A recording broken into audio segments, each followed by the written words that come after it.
ಬೆಳಗಾವಿ ಜಿಲ್ಲೆಯ ಅಥಣಿ ತಾಲೂಕಿನಲ್ಲಿ ಕರ್ನಾಟಕ ಪೊಲೀಸ್ ಕಲ್ಯಾಣ ಅಭಿವೃದ್ಧಿ ಸಂಸ್ಥೆಯ ವತಿಯಿಂದ ಪದಾಧಿಕಾರಿಗಳ ಸಭೆ ನಡೆಸಲಾಯಿತು.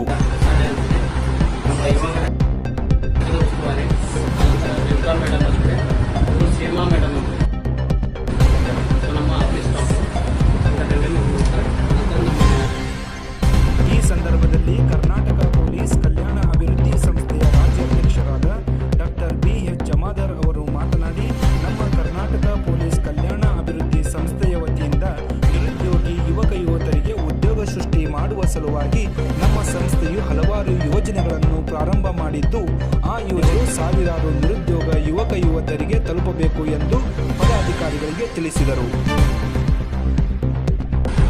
ಜೊತೆಯಾಗಿ ಇವತ್ತಿನ ಒಂದು ಸೆಗ್ಮೆಂಟ್ ಏನಪ್ಪಾ ಅಂತಂದ್ರೆ ನಾವು ಒಂದು 5 ಯೋಜನೆಗಳನ್ನು ಪ್ರಾರಂಭ ಮಾಡಿದ್ವಿ. ಕರ್ನಾಟಕ ಪೊಲೀಸ್ ಕಲ್ಯಾಣ ಅಭಿವೃದ್ಧಿ ಸಂಸ್ಥೆಯಿಂದ ಮೊದಲನೇದಾಗಿ ಒಂದು ಉಳಿತಾಯ ಯೋಜನೆ, ಆನಂತರ ಇನ್ನೊಂದು ಹೌಸಿಂಗ್ ಸೊಸೈಟಿ, ಇನ್ನೊಂದು ಅದಾದ ನಂತರ ಒಂದು ಕನ್ಸರ್ಟ್ ಸೆಗ್ಮೆಂಟ್, ಇನ್ನೊಂದು ಮ್ಯಾನ್ ಪವರ್ ಸೆಗ್ಮೆಂಟ್, ಅದರ ಜೊತೆಗೆ ಒಂದು ಸರ್ವಿಸ್ ಸೆಕ್ಟರ್ ಅಂತೇಳಿ 5 ಯೋಜನೆಗಳನ್ನ ಪ್ರಾರಂಭ ಮಾಡಿದ್ವಿ.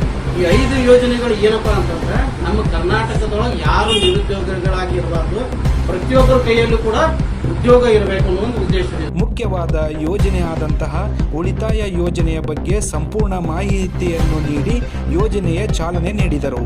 ಈ ಸಂದರ್ಭದಲ್ಲಿ